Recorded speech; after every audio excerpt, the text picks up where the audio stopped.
I saw something flash and move in the mirror, so I looked at it, and there was this absolutely maniacal cartoon doctor. It was a cartoon, and it had one of those old-fashioned headlamp things on, like a disc on its forehead, and a white lab coat, and a dark mustache, and sort of a round nose. And I was on an operating table awake, and he was laughing and operating on me, and I was like screaming in the mirror, and I couldn't say anything or scream or anything at first, but then eventually I was able to yell for my mom, and she came in and it stopped. They claim that our eyes will just be created a slightly different from what they are. When we talk, we see things are not normal.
Welcome to Strange Familiars. On tonight's show, I'm going to be talking with Aelfwynn, who has these encounters from her youth in a haunted house with a static orb and a static face, some poltergeist stuff, and a really creepy story about a cartoon doctor that she saw in her mirror when she was a child. She's also got some accounts from the house she's living in now in Wales, and then a couple Bigfoot stories from her time in the Pacific Northwest. Before we get to that, I'd like to thank our patrons. Thank you, patrons. Thank you so much. We could not do Strange Familiars without your help. If you'd like to help us make Strange Familiars and get extra content besides, you can become a patron at Patreon. It's patreon.com/strangefamiliars. All of our patrons get commercial-free versions of the weekly shows, plus extra content. We do one exclusive full episode of Strange Familiars for our patrons every month. Sometimes we do more. I just dropped one. That was a on-site episode where Chad and I walked into a place called Dark Hollow in Michaud State Forest. Chad had several stories about strange things that happened to him there. And I also shared on that episode some pretty intense audio that I recorded on our first trip to Indiana. Besides the bonus episodes, our Patreon patrons also get to take place in an ongoing paranormal experiment. That's just getting kicked off the ground now. It's a great time to join and take part in that. Once again, it's patreon.com/strangefamiliars. There's also an option via Apple Podcasts. It's called Patron of the Strange there. And our Apple Podcast subscribers also get the commercial-free episodes weekly, as well as the extra shows monthly. And once again, I want to thank our patrons, wherever they're signed up. Thank you very much. We could not do the show without your help. All right, let's go ahead and get to my talk with Aelfwynn.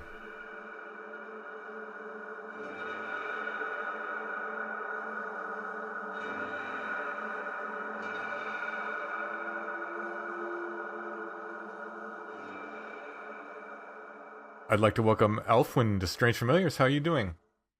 Hey, doing well. How are you?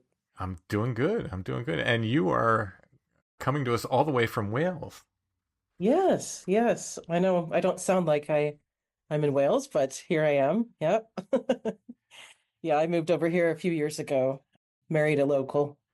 So, Did you always have the Welsh first name, or is that adopted to your new locale?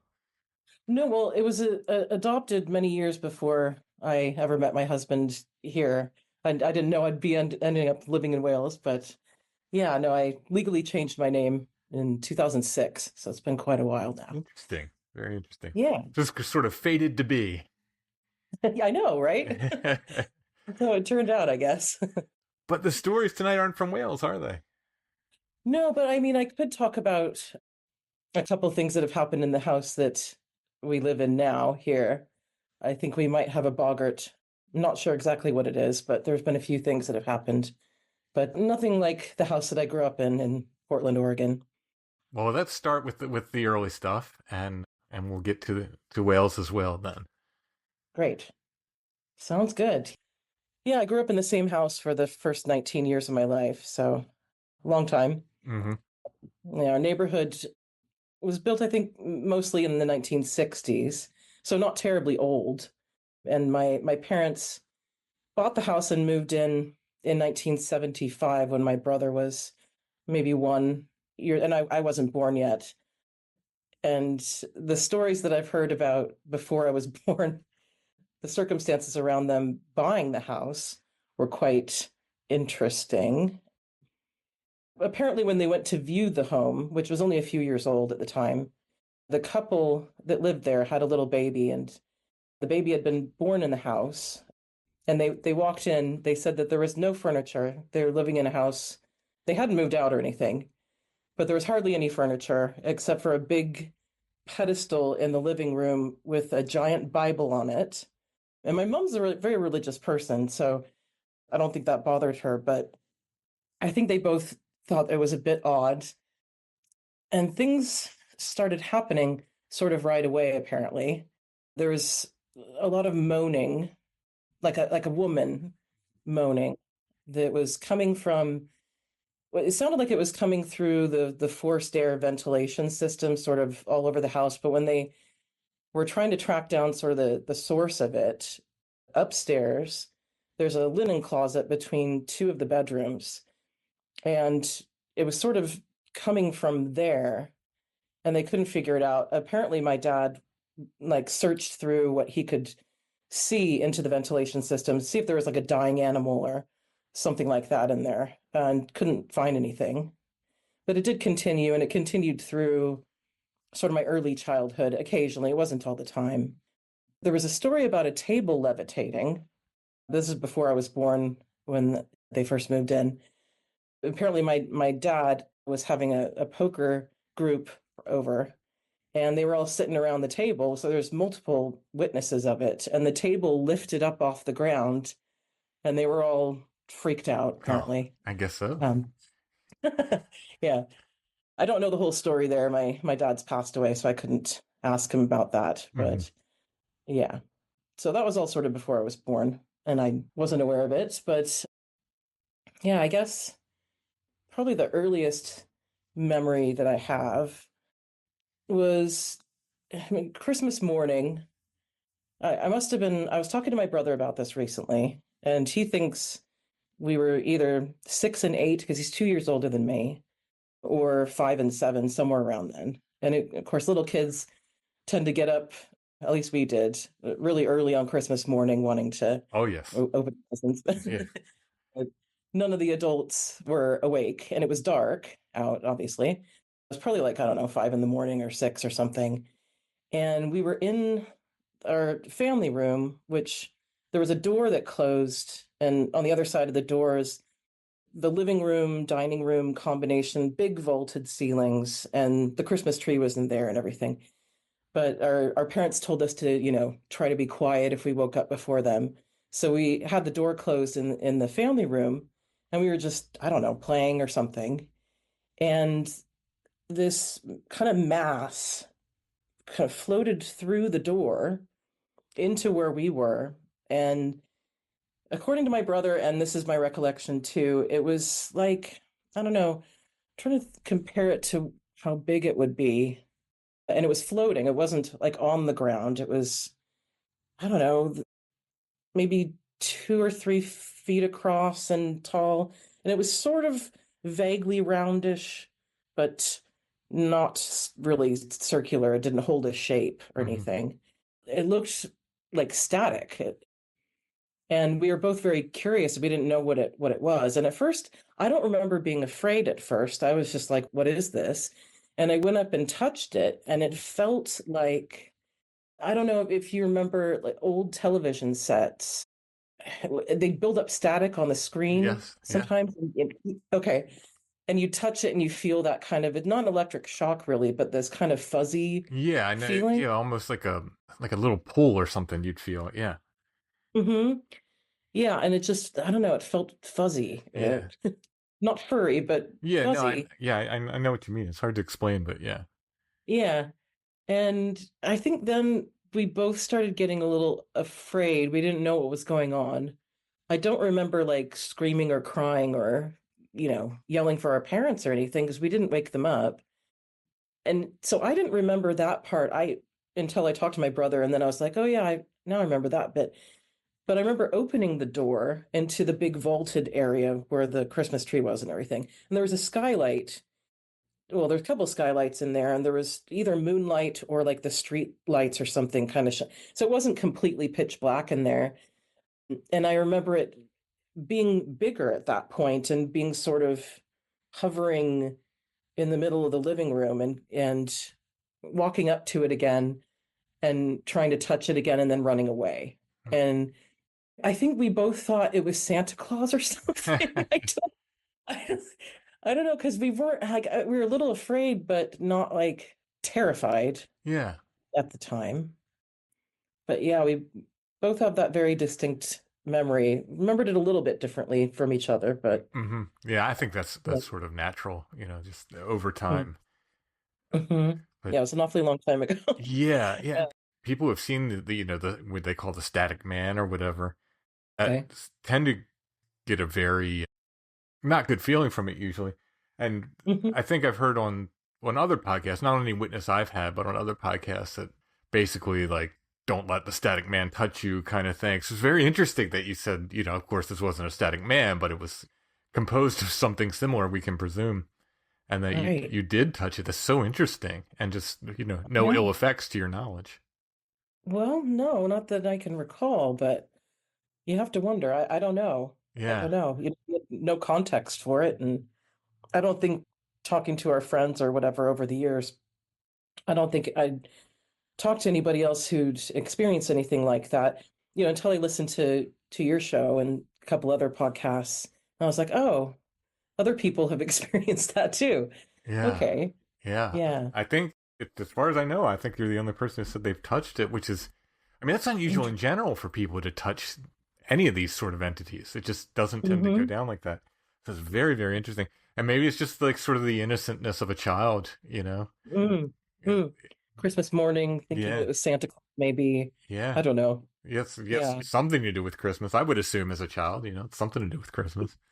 Well, it's Christmas morning, so you'd think maybe. Yeah, yeah. Yeah. It's like Yeah. Yeah. magical time anyway. Yeah. And around the same time, now I didn't experience this firsthand. This was an experience of my brother. His bedroom was right next to mine, so I heard the aftermath of this. But we were around the same age. We had a dog, very sweet dog named Muffy and Cockapoo. And my brother had a bunk bed in his bedroom, and he slept on the bottom bunk. And he remembers being asleep and then waking up, hearing something come in his room. So like the door was kind of cracked open and the hall light was on, and he heard something come in his room. He thought it was Muffy. He reached out his hand to pet it, and he petted something that felt furry, and then it bit him, and he screamed. And I woke up, and my parents came running upstairs. The dog was downstairs with my parents. Hmm. The dog was not there, and he was crying and whatever. And I went back to sleep. But I do remember it happening, but of course I wasn't there. But Yeah. his bedroom, as the years went on, and some happened in my bedroom, but most of the sort of knocks and poltergeisty things sort of happened in that room, Hmm. which was at the end of the house. Our house is in a very strange sort of formation. The bedrooms were all upstairs. And like I said, a big vaulted ceiling, and you walk upstairs and you walk down this open, like balcony kind of hallway thing, open to the vaulted area. My parents' bedroom was first, and then you walk down this long hallway, and then there's an L-shaped curve to the left. And down there were three bedrooms and a bathroom, and that was where my brother and my bedroom was. And everybody, like I was always terrified of I always wanted to turn the light on in that hallway because that corner where you turn left to go, it felt wrong. It felt scary. And everybody that came over, all of our friends and stuff, were terrified of that. And they always wanted to turn every light on so they wouldn't be as scared. So I think a lot of the activity was sort of in that. And that's where the linen closet was as well. So yeah, I don't know. I think it was mainly focused in that area of the house. Yeah. But yeah, this is another thing that I didn't realize until I listened to your program that happened to other people.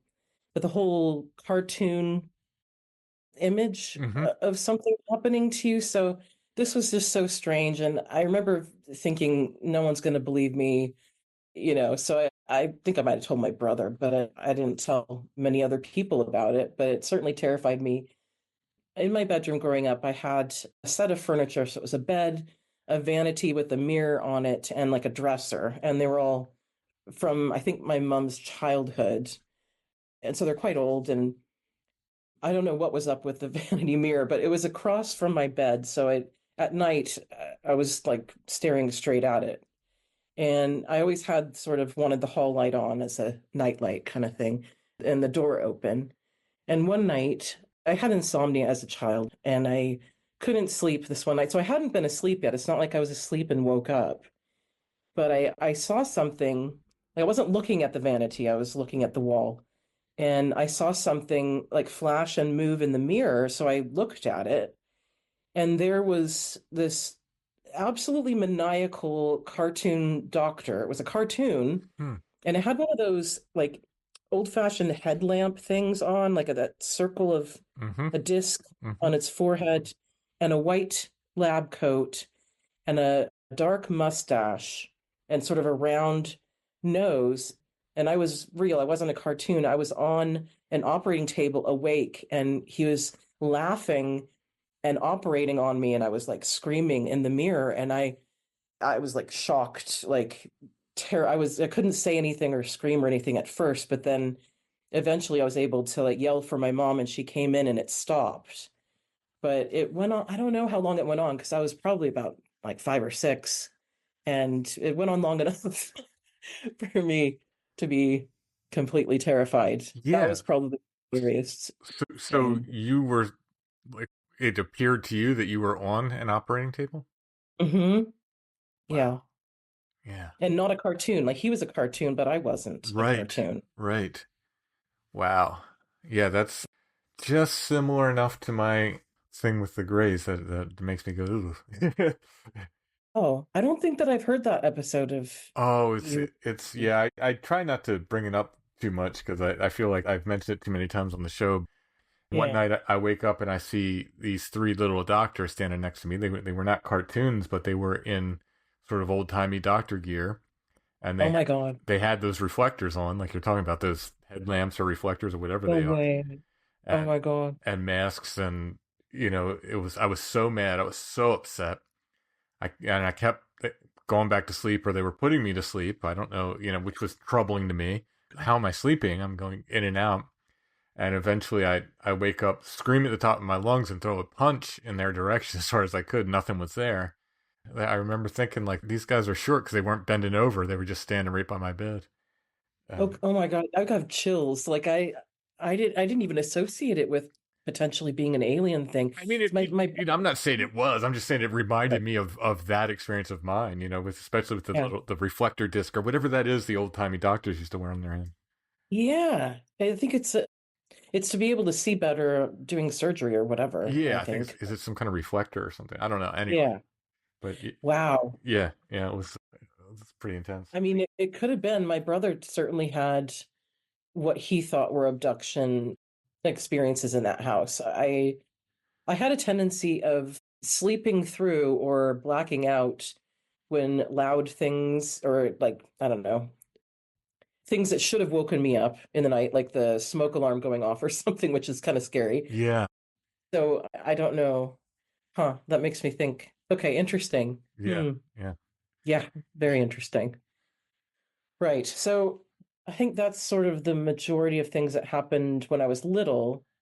And then it seemed like things sort of calmed down for a little while until I turned about 12, and sort of the puberty age. Mm-hmm. And then things really ramped up as far as I didn't know what it was at the time, but what now I'd consider to be a poltergeist sort of activity, like this smell coming from my closet, which I mean, I remember my dad coming in and saying, I have no idea like what's causing this, but it smelled like fried chicken, like gone bad. I can't even, I've never really smelled anything like it since. And it wasn't, I don't know, it wasn't like, I don't know how to describe it really except that.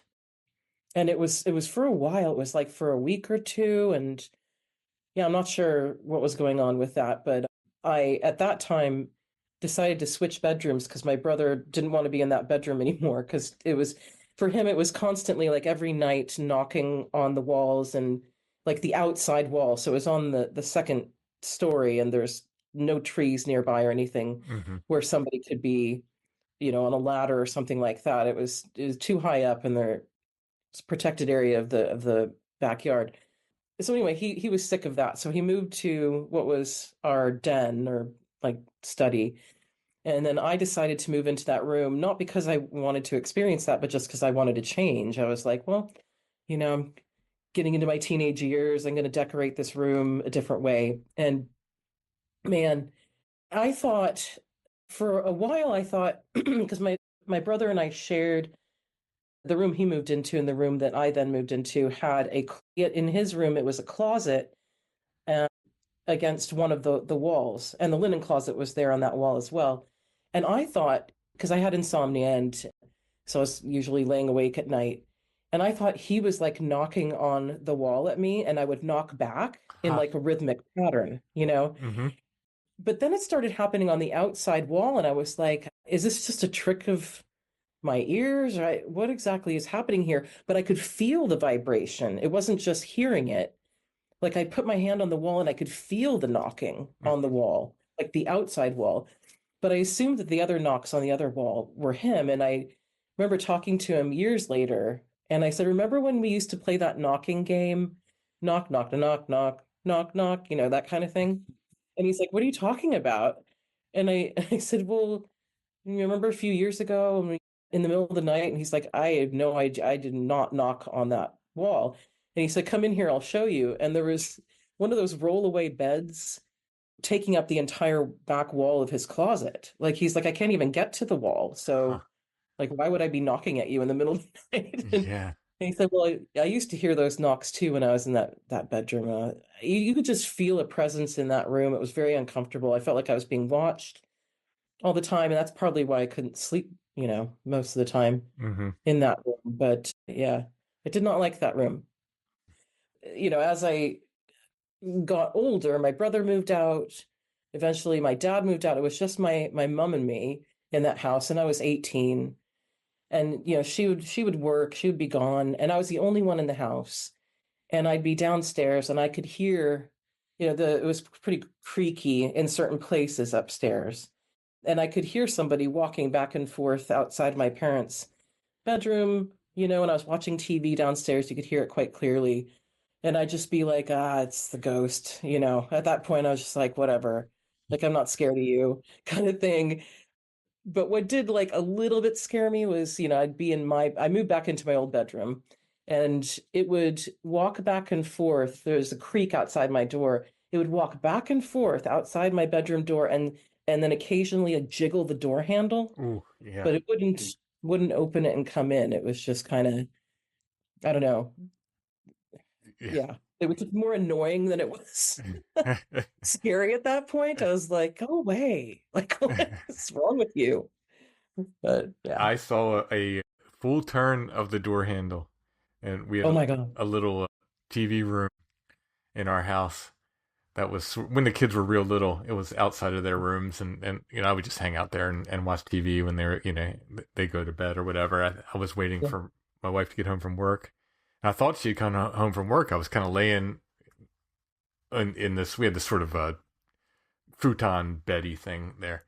I was laying Yeah. down. I was watching TV, and I thought I heard somebody outside the door. I could see under the door, and you can kind of see a shadow when somebody's on the Yep. other side of the door.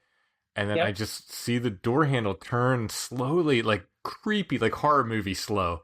It's just turning, turning, turning, turning. And I'm waiting for her to come in. I thought maybe she's distracted or looking at her phone or something. And then Yeah. it just slowly turns back. The door never opens.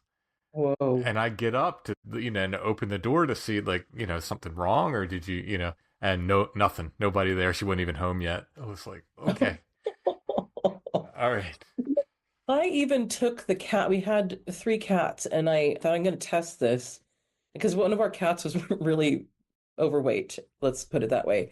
And I thought, well, maybe they're making the creaking noise. And yeah, I made him walk across the place where it creaks, and they're not heavy enough to do that. So yeah, so it wasn't anything living anyway. Right. Yeah. uh, in the house. When I was 19, my parents they'd gotten divorced, and my dad had already moved out, and my mom sold the house. And we moved to Montana and lived in a log cabin there for a little while, which had just been finished. It was brand new, so it wasn't like it should have been haunted or anything. But yeah, every time I went back, we still had friends in that neighborhood, and we'd go back and see them. And every time we went back for years, the house was always for sale. Like it would be for sale, someone would buy it, they would last less than a year, and it would be back up on the market. And the only thing I could think of was, my goodness, it's the haunting continues. Yeah. Yeah. You Most wonder. likely. Yeah, you got to wonder. Mm. But like I said, it wasn't an old house. I don't know what, I wonder to this day, like, was it something that was attracted to like our family, or was it something that was on the land before, or like what caused Yeah. I don't the, know, because a lot of times, the story we had on last week, which won't be last week by the time this airs, but yeah, that fellow said that house was relatively new, and that was one of the most horrifying haunted house that stories was, I think we've had. that was crazy, that one. Yeah, Yeah. yeah, very, very creepy and relatively new house. I don't think it matters. I don't, Yeah. I think it's just a trope that it has to be some kind of old Victorian, mansion or Yeah. something. I think Right. it can be just about anywhere. Yeah. Yeah. I agree. Yeah. That last episode was a doozy. Yeah. That was pretty scary. But yeah, we moved to Montana, and a few things happened there in that cabin. It was like I said, brand new. It was on the site of I think it was a sawmill or some kind of a mill. It was a working area anyway before it was, Mm, bought and turned into a cabin.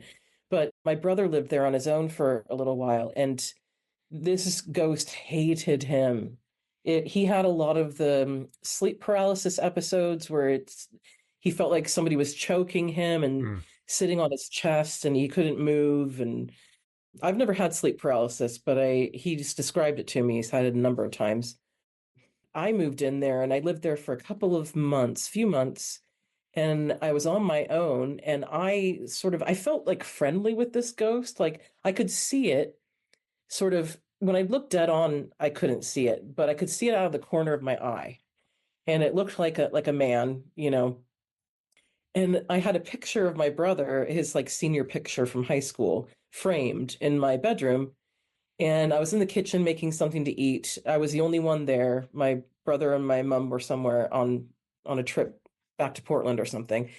And I heard this crash in my bedroom, and I ran in there. And that picture of my brother which had been at one side of the room on a desk, was crashed on the complete opposite side of the room on the floor, like glass broken mm. in the frame. And I remember saying to it, "Why do you hate my brother? Like, what's wrong with you?" You know? Yeah, I don't know. I don't know. To this day, I don't know why I I was didn't going to say like you him. get an answer, but No, I didn't get an answer, but it would sit sort of near me on the couch, and I would watch TV, at night, and sometimes, and I could see it, like I said, out of the corner of my eye, like sitting there, and I felt like it was friendly towards me, and it didn't bother me hmm. at all. But yeah, for Oh, that's whatever so reason, interesting, though. didn't Uh, like him. But yeah.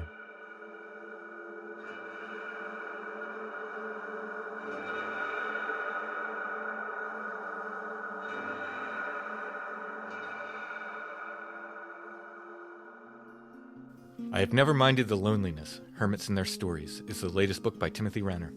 What compels a person to leave behind society, forsaking family, friends, and the comforts of modern life to live in solitude? The hermits of the 19th and early 20th centuries are as fascinating as they are mysterious. These enigmatic figures often became the focus of public interest, with newspaper stories turning them into local legends, folk heroes, and symbols of a life apart. In I Have Never Minded the Loneliness, you'll discover the extraordinary lives of hermits who defied convention. John Stink, rumored to have died and risen again more than once. William Woodruff, whose long vow of silence followed a broken heart. Brusher Mills, the serpent hunter who sold his own snake oil remedies. And Truman Commodore Downs, who claimed Mars as his homeland. These stories and many more reveal the complex lives of individuals who chose to live apart from the world. I Have Never Minded the Loneliness is available now at Amazon.com or wherever you buy books.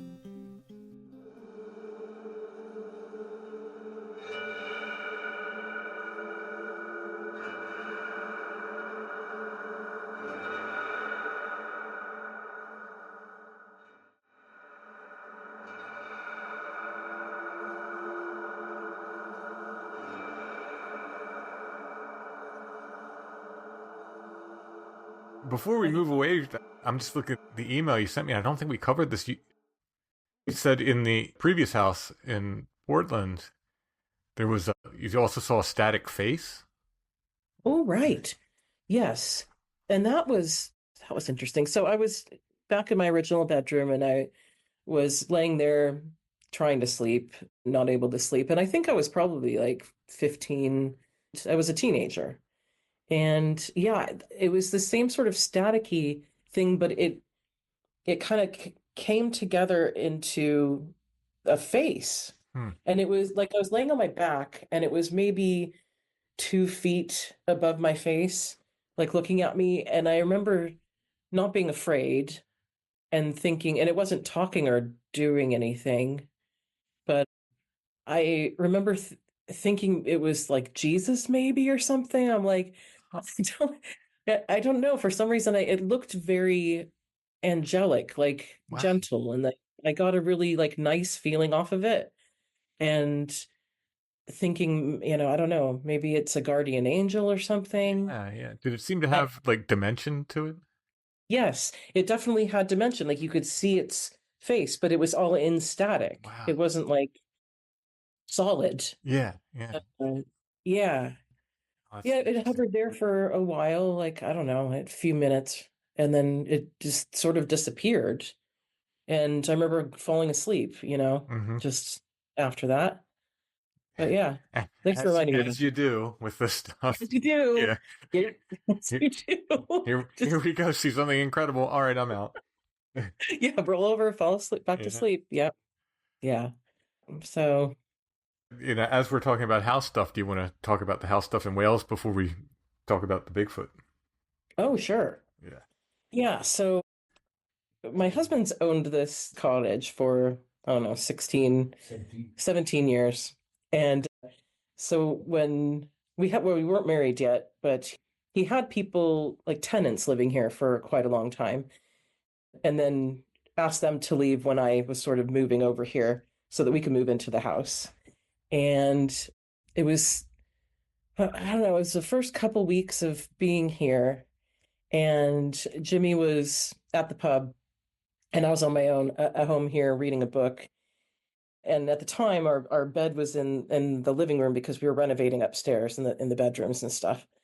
And I felt all of a sudden I felt like prickly, that kind of I got really cold, and the hair stood up all over my body, and I looked up, and through the doorway into the lounge, what looked to me like a black cat, but not a solid black cat, ran through the doorway, across the whole room, and into the wall and disappeared.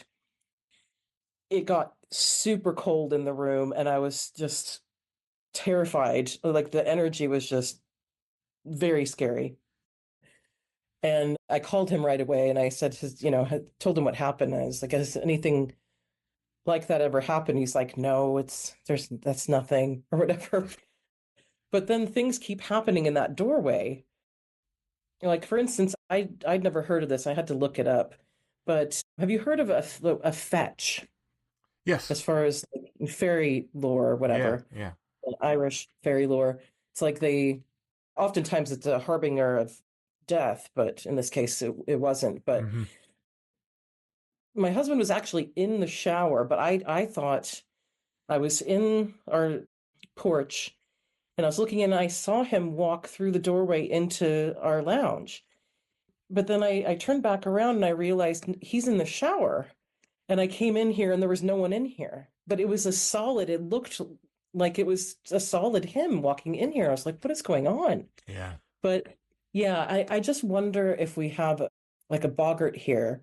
And like in Welsh lore, I heard somebody recently, I think on your show, talking about a boggart. And the understanding here is slightly different in that as far as the old like fairy stories here, that they typically don't have a form. They don't have like a form that they always have. They can take on different forms. So they can be a doppelganger of somebody. They could be a cat. They Interesting. could take on the little goblin looking thing. They can take on whatever form they want, but they don't really have a corporeal like being in and of itself. And they just kind of cause mischief usually. But yeah, we're often sitting down here, and our bedroom is directly above the lounge here. And my husband's son, he's 17, he's sitting here on the couch. We're all here, talking, playing a game or whatever. And you can hear something upstairs, little footsteps, running around in the bedroom upstairs, or, things being pushed, like sounds like furniture being pushed or something. And my husband's like, oh, it's just the neighbors. I'm like, but it's directly above us. It can't be the neighbors. Like, Is he because our more of a house is not, skeptic? yes, Yeah. he's a skeptic, but yet very into Bigfoot. I look, But skeptics are good to so, have around. Like, I appreciate my wife being a skeptic. It right, listen, sort of keeps one foot in the real world.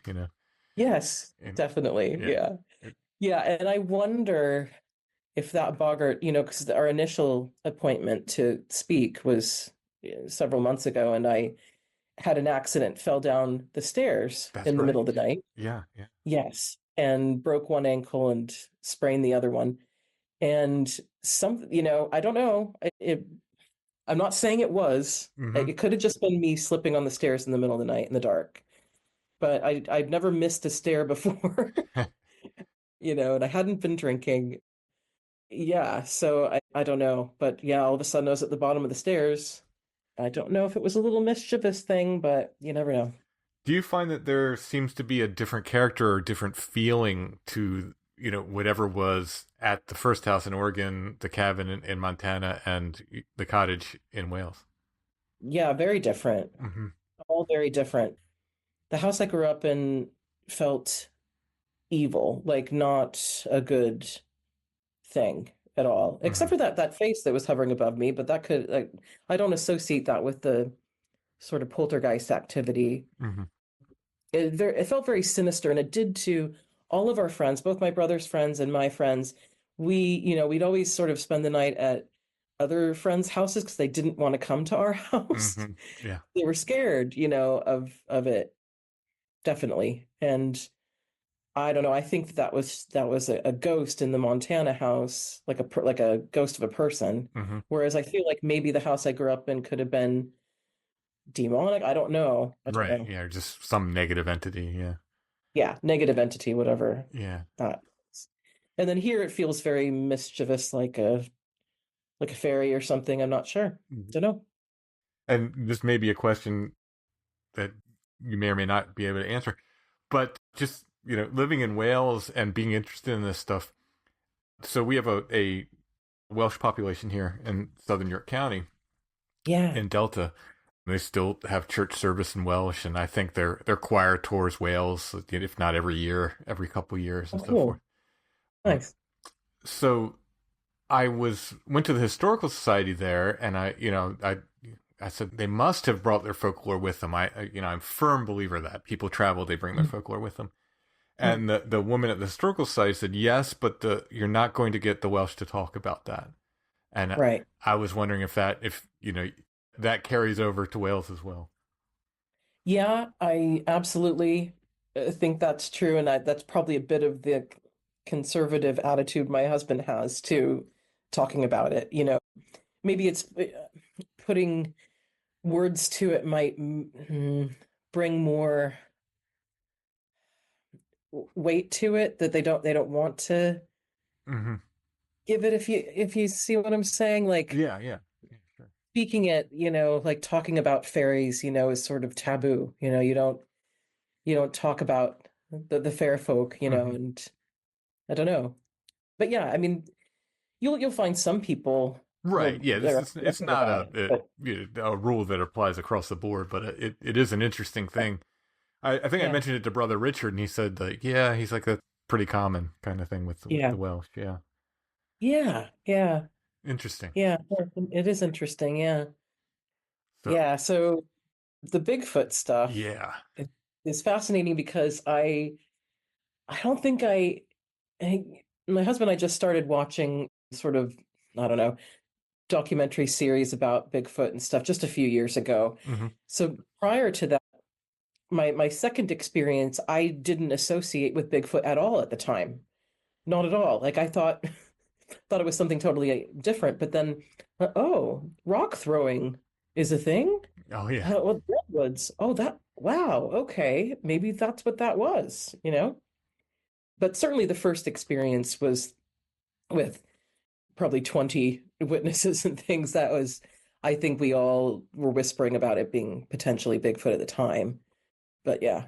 Yeah, if you want me to talk about that, Yeah. I Please can. do. Please do. Yeah, I was looking up just before we got on the call here exactly where we were. So I was at a summer camp that I went to every year for like 8 years of my childhood, and it was the last year that I went. I was 14 years old. I probably could have been like a counselor at that point, but it was my last year as a camper. Mm-hmm. And there was a couple of the girls' cabins, couple of the boys' cabins decided to go on this, or signed up to go on this just overnight backpacking trip.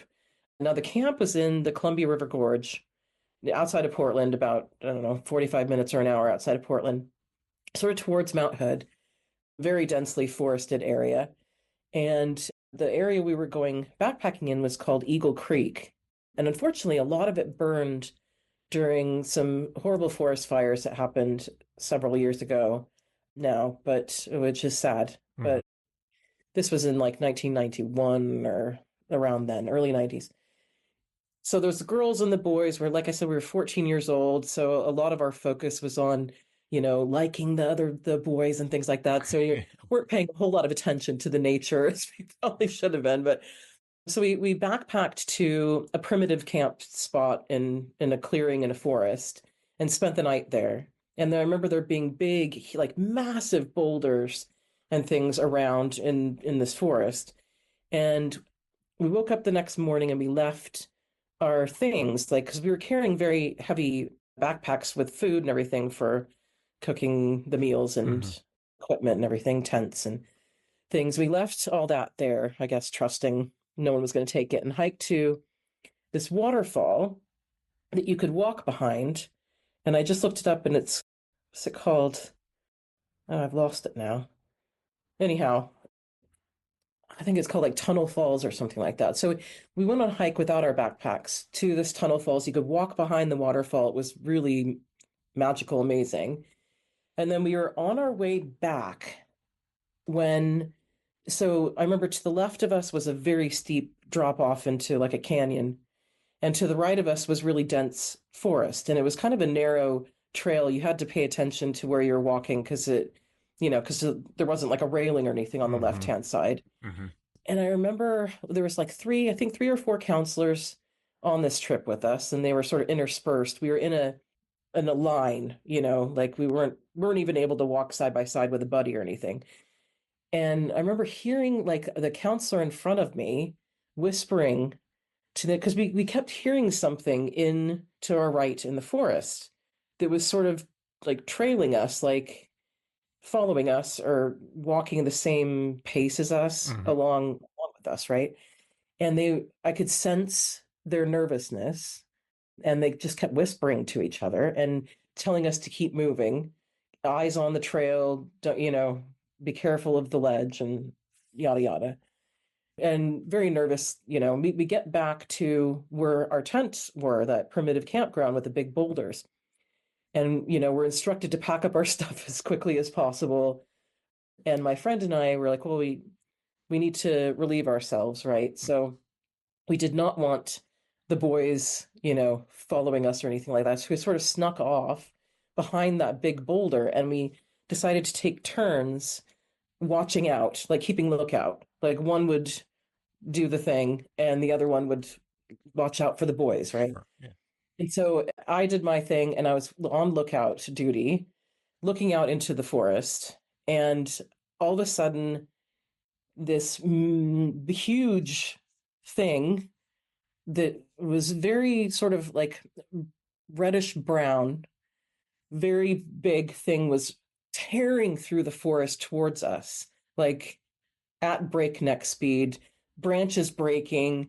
And I screamed, grabbed my friend who was still sort of, pants around the ankles, grabbed her, ran around the side of the boulder as fast as we could, out of breath, screaming for the counselors. There's something coming. We thought maybe it was a bear or something like that, Mm-hmm. but something had been following us, and the counselors were like, come here, you're safe, it's okay.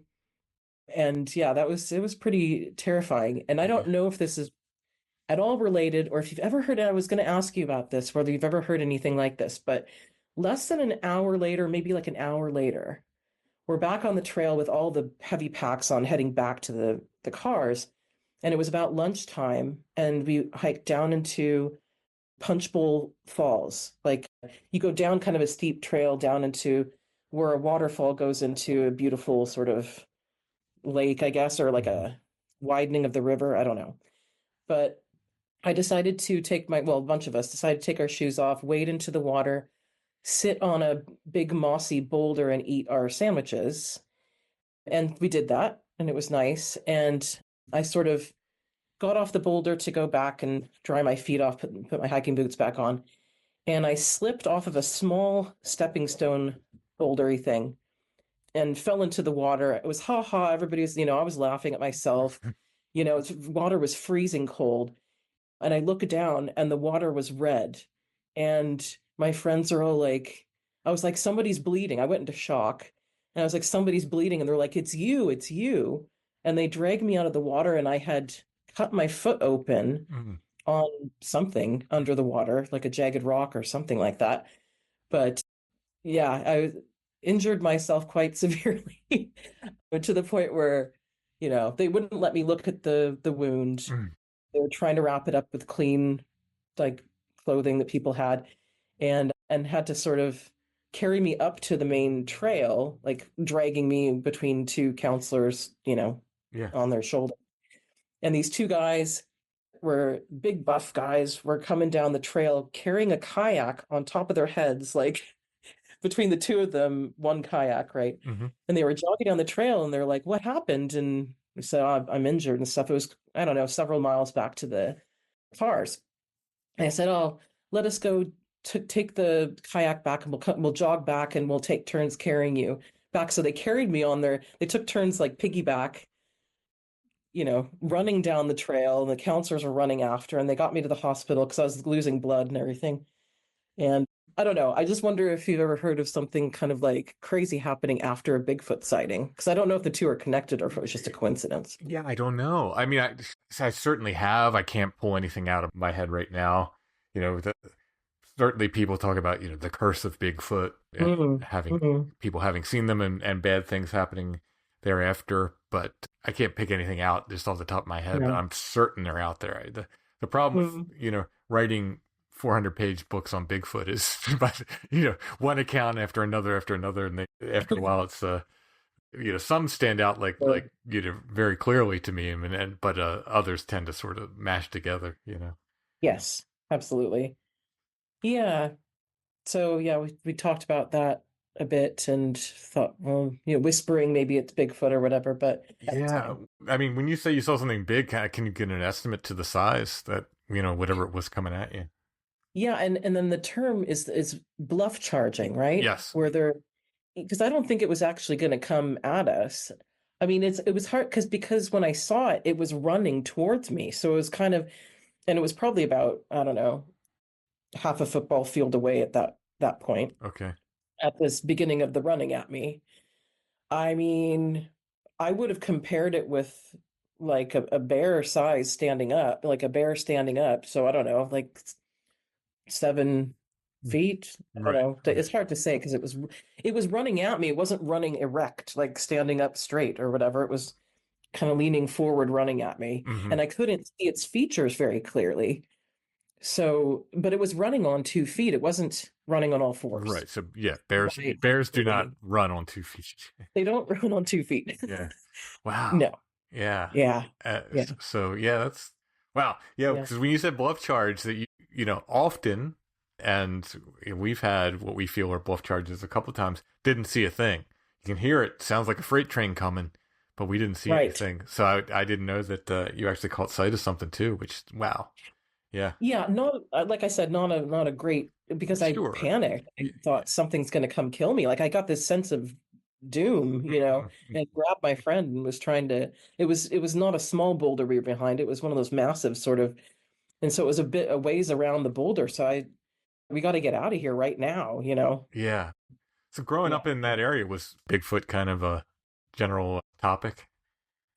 Well, it was something that we spent a lot of time in southeastern Washington with my dad's best friend and this family that we always went camping with in the Blue Mountains. I don't know if you've heard of the Blue Mountains in southeastern Washington, and he would tell us, we called him Uncle Jim. He wasn't our uncle, but he would have this thing called Secret Talking Place, and it was where he'd take all the kids, to the forest or whatever, just in the backyard, and he'd tell us ghost stories or stories about alien, seeing an alien or Bigfoot, Hmm. and stuff. So we definitely had those kind of stories from people, like kind of folk stories Hmm. kind of thing growing up. Not, I wouldn't say a whole lot of them, but you'd think growing up around Portland that I'd have heard a lot more in that area. But I didn't spend a lot of time camping as a child around Portland. It was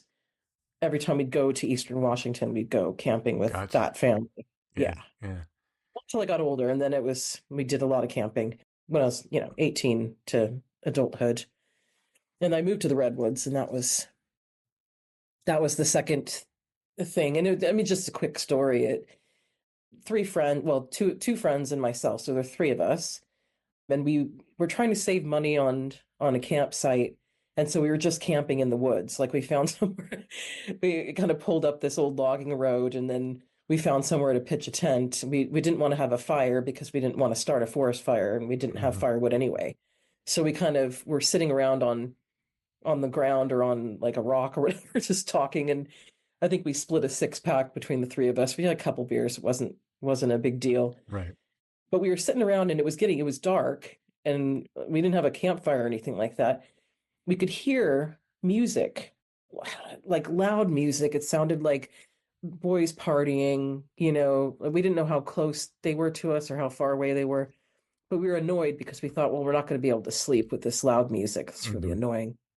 And then these sort of, I don't know, like fist size rocks started coming through and landing, like not hitting us, but landing so close to us, like over and over, like I don't know how many rocks, I don't know, probably 5 or 6 times. And we thought it was those boys. Right. We had no idea, I had no inkling that it could have been Bigfoot. We were deep back in the redwoods though. So, I mean, Yeah. who knows? But then I found out that was sort of something they do sometimes Yeah. And is the part to me that's interesting is the size of the rocks and the fact that they were getting close and not hitting you. right. Because I think if so like I'm a teenage boy and I or whatever, a young man, and I see some young ladies camping, I want to mess with them. I'm not going to throw something that's going to knock them out. No. A Yeah. pebble or something. I might Yeah. toss some pebbles. If I was throwing something big, I would make sure it was going to land way far away from them. You know what I mean? Right. So Right. when you're talking, they're landing close and they're that big. I mean, that could really do some damage if it hits you. That's what, yeah, and that's what we were saying. We were like, why are they doing this? There was one it was one guy and another girl and myself, and we were just sitting there going, why are they throwing rocks at us? Like we're not doing anything. We're not Yeah, yeah. making any noise. It didn't make any sense, but now I don't think it was them. Yeah, no, that's very interesting. That, like I said, that, and it's the fact that you said they were coming so close but not hitting you. They seem Hmm. to, by they, we'll say Bigfoot. You know, again, we don't know that Bigfoot are throwing these rocks, but we know rock throwing Right. happens around these Bigfoot sightings. So, Right. for shorthand, we'll say Bigfoot. Right. It seems like they have an incredible control of them. Like Yeah. they can put them exactly where they want them to go. You know, Amazing aim. yeah, Yeah. yeah, Not hurt people. yeah. I don't think I've ever heard a story of them throwing a rock and hitting someone in the head or. Well, I know of two, and Mm. one the person said they got hit, and I'm trying to remember it, and they said like they really felt like it was a mistake, and like the Bigfoot felt bad about it, and I'm trying to remember how they indicated that.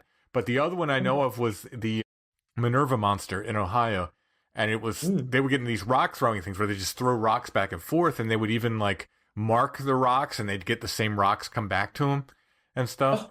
But one of these ladies was sort of a skeptic, and she's yelling at whatever's throwing the rock. She's like, "If you're so good, why don't you hit me right between the eyes?" And I believe she was wearing glasses, and the next rock came and just bap right between the eyes, broke her glasses. Oh my God. Yeah, Wow. yeah. Wow. Yes. Yeah. So Incredible aim, incredible strength. yeah, Yeah. just yeah. Somehow they have incredible control over these things. Very very interesting. Yeah, not going Mm. to say it's Bigfoot, but Right. certainly has the hallmarks of that kind of thing. Yeah, Exactly. yeah. I don't. Yeah. Anybody who's throwing this size rocks and coming close to you is a Yeah. jerk. Yeah. Like if that's a human, that's just a straight up jerk. 'Cause you Exactly. could Why are very you doing that? yeah, you could really hurt somebody with that. So, I know, right. yeah, Yeah, yeah. exactly. So, mm. Well, Elfwyn, thank you so much for your stories. Yeah, thank you for having me on the show. Absolutely. If anything weird Appreciate happens, you know where to find me. it. Sounds good. Thank you.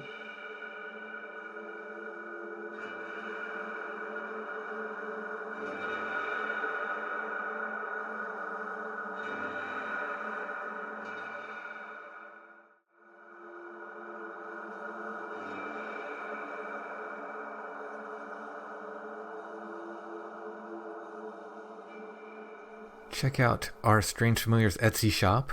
The links are in the show notes and at strangefamiliars.com. You can also go to Etsy and just type in Strange Familiars, and you should see our stuff come up. There at Etsy, you can get Strange Familiars t-shirts, stickers, patches, and more. You can get artwork, prints, and originals, including the artwork for tonight's show. Copies of my books are there. If you get them from us on Etsy, they will come signed, and more. Go ahead and check it out. Once again, our shop name is Lost Grave, but if you type in Strange Familiars at Etsy, you should see our stuff come up. And I want to thank anybody who helps us out by purchasing items from our Etsy shop. That's a massive help for the show as well. Thank you. All right, that's it for this episode. We'll be back soon with more Strange Familiars.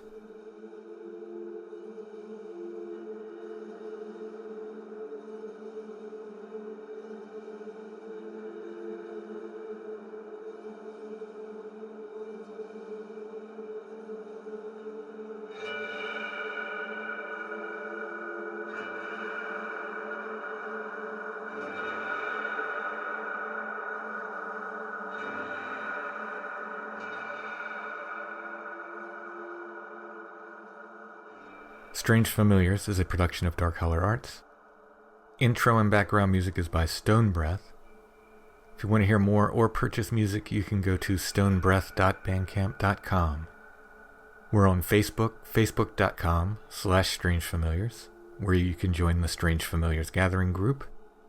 We're on Instagram at Strange Familiars, one word, no underscore. Please give us a follow there. strangefamiliars.com/merch is where to go for all Strange Familiars merch. And strangefamiliars.com has links to pretty much everything else we do and is open all the time.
Sadness on me, why crawl inside my mind?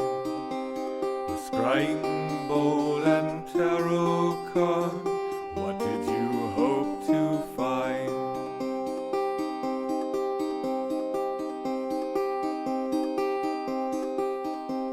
Why tie some phantom to my heart to prove that it is there? Hold my hand at midnight, but in daylight never dare.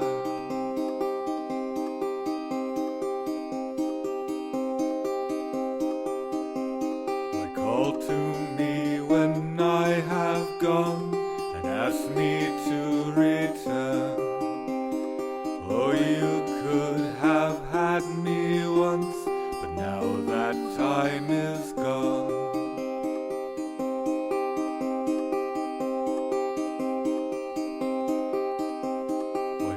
Red wax into my hair, why not a witch's string? Why swing a little pendulum to try to get to me?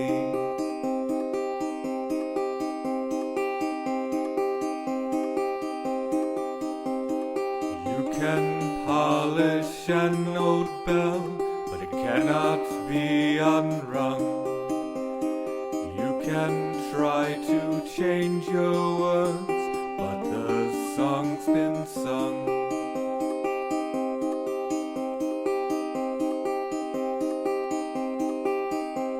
Why put this sadness on me? Why crawl inside my mind with scrying bowl